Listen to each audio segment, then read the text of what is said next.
इससे पहले कि मैं खबर की बात करूं, सबसे पहले देखें आप इस फोटो को।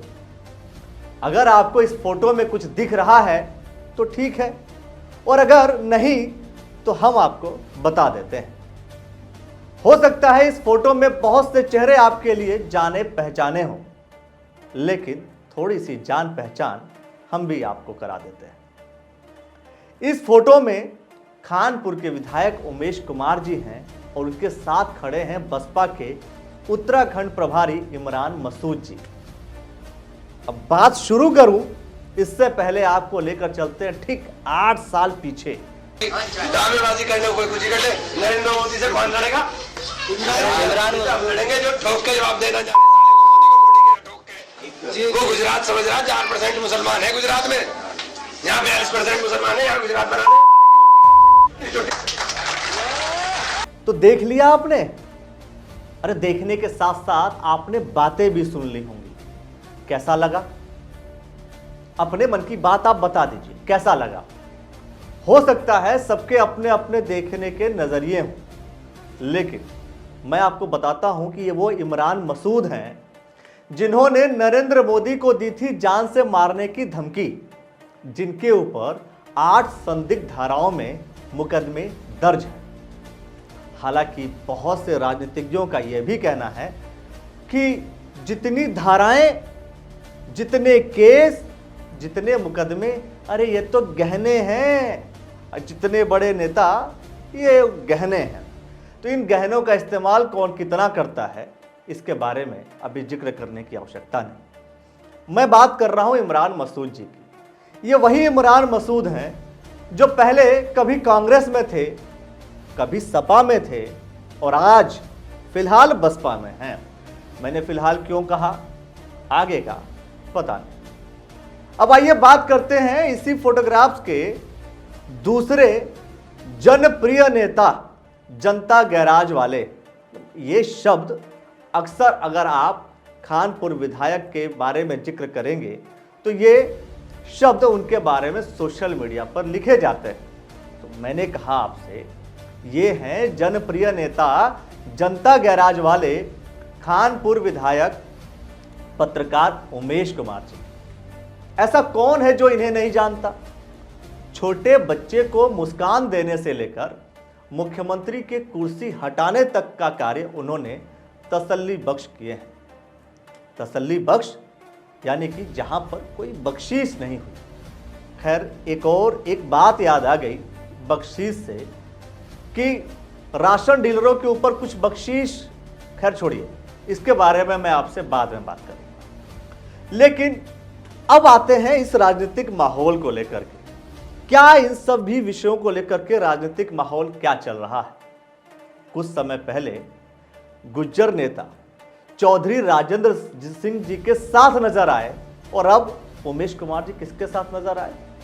नरेंद्र मोदी जी को जान से मारने की धमकी देने वाले मुस्लिम समाज के बड़े नेता इमरान मसूद जी के साथ। हालांकि यह बात मैं आपसे बार बार इसलिए कह रहा हूं क्योंकि राजनीति में हर किसी स्टेटमेंट का, हर किसी मुलाकात का कोई ना कोई मतलब होता है। तो इस मतलब को कभी कभी आपको भी समझना चाहिए कि चुनावों में जब आप एक दूसरे के खिलाफ खड़े हो जाते हैं, अलग अलग विषयों को लेकर के, अलग अलग मुद्दों को लेकर के, तो इन मुद्दों को भी समझिए कि आखिर मुलाकात के मायने क्या है। कहीं ऐसा तो नहीं कि सर्दी का मौसम है? हम क्या कयास ऐसा भी लगा सकते हैं कि क्या उमेश कुमार जी ने सर्दी का मौसम देखते हुए, ठंड है तो हेलीकॉप्टर को छोड़ करके हाथी की सवारी करने का कहीं मन तो नहीं बना लिया है उन्होंने? हालांकि उन्होंने कई ऐसे इंटरव्यू में कहा कि ना ही वो हाथी की सवारी करेंगे, ना ही वो हाथ का साथ देंगे और ना ही कमल पर विराजमान होंगे। लेकिन ये सारे इशारे तो यही कह रहे हैं कि दया कुछ तो गड़बड़ है। हो सकता है कि ये मित्रता हो। अक्सर जब भी उमेश कुमार जिसे आप जिक्र करें तो बड़े बड़े नेताओं, बड़े बड़े लोगों के साथ उनका एक स्टेटमेंट जरूर आता है। ये हमारी पुरानी मित्रता है। तो मैंने कहा हो सकता है कि यह मित्रता हो, और अगर यह मित्रता है तो बीजेपी के नेताओं सुन लो, ये मित्रता है। आप समझ रहे हैं ना। हालांकि तो मित्र तो पुष्कर सिंह धामी जी भी हैं, हालांकि कॉम्बिनेशन नहीं बैठता।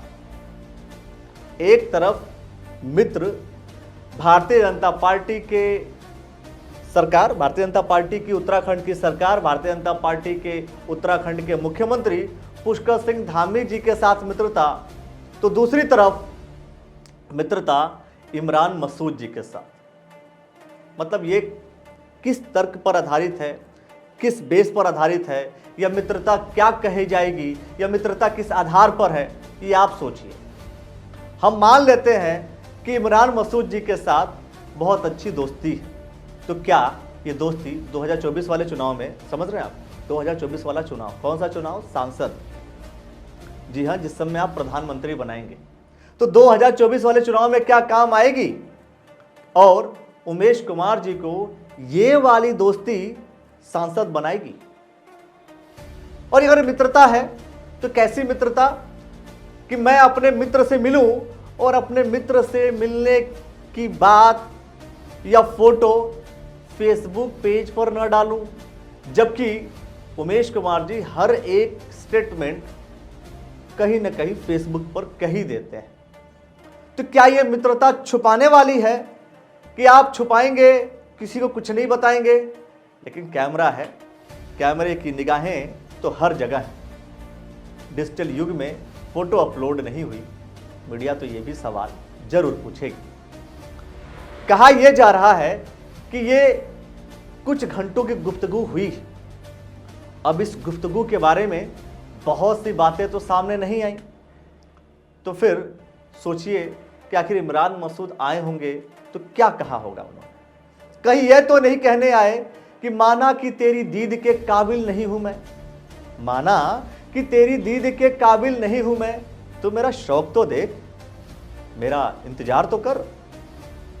और ये इंतजार करते करते कहीं पहले चूंकि इमरान मसूद रहे कांग्रेस में, फिर आए सपा में, अब हैं बसपा में। एक और बात कहूं आपसे कि कुछ समय पहले बीजेपी में हार्दिक पटेल शामिल हुए थे। अब आप समझ रहे होंगे मैं क्या कहना चाहता हूं। जब बीजेपी में हार्दिक पटेल शामिल हुए थे, वही हार्दिक पटेल जिन्होंने नरेंद्र मोदी के खिलाफ न जाने क्या क्या कहा था, तो ये भी हो सकता है कि इमरान मसूद और उमेश कुमार जी आ जाएं भाजपा में, तो क्या हर्ज है। अरे यही तो राजनीति है। हालांकि उमेश कुमार जी ने कई बार इस बात का जिक्र किया है कि हम इंडिपेंडेंट थे, इंडिपेंडेंट रहेंगे, लेकिन भाई ये तो राजनीति है। मोदी के खिलाफ बोलने वाले भारतीय जनता पार्टी ज्वाइन कर लिए, तो क्या पता मोदी को जान से मारने की धमकी देने वाले अगर भारतीय जनता पार्टी ज्वाइन कर लें तो क्या हर्ज है। क्या सवाल यह है कि क्या उमेश कुमार जी इमरान मसूद जी के साथ मिलकर भाजपा के खिलाफ चुनाव लड़ेंगे, क्योंकि भाजपा तो कहीं ना कहीं अपना प्रधानमंत्री बनाने की कोशिश करेगी। तो क्या इमरान मसूद जी के साथ चौधरी राजेंद्र सिंह जी के साथ मिलकर के क्या वो बसपा से चुनाव लड़ेंगे या इंडिपेंडेंट लड़ेंगे और इन लोगों से सहयोग लेंगे, सपोर्ट लेंगे। मतलब कई जगह पर पैर हैं। और एक जब किसी आप विद्वान से बात करें तो एक मशहूर दोहा कहीं ना कहीं सुनाते हैं, वो ये कि एक साधे तो सब सधे और सब साधे सब जाए। अब चुनाव अगर उमेश कुमार जी सब साधने के लिए लड़ेंगे तो क्या होगा, खैर छोड़िए, जो होगा वो तो आपको पता चलेगा। चुनाव कैसे लड़े जाते हैं ये आपको समझ में आ चुका होगा। हालांकि अभी तक इन सभी विषयों को लेकर के उमेश कुमार जी से अभी तक कोई बात नहीं हुई। उनका वर्जन जो भी आएगा हम आपको जरूर बताएंगे। तब तक इन सभी सवालों को सुन करके आपको क्या लगता है, क्या कुछ कहना चाहते हैं, तो बने रहे हमारे साथ और देखते रहें द न्यूज़ प्लैनेट।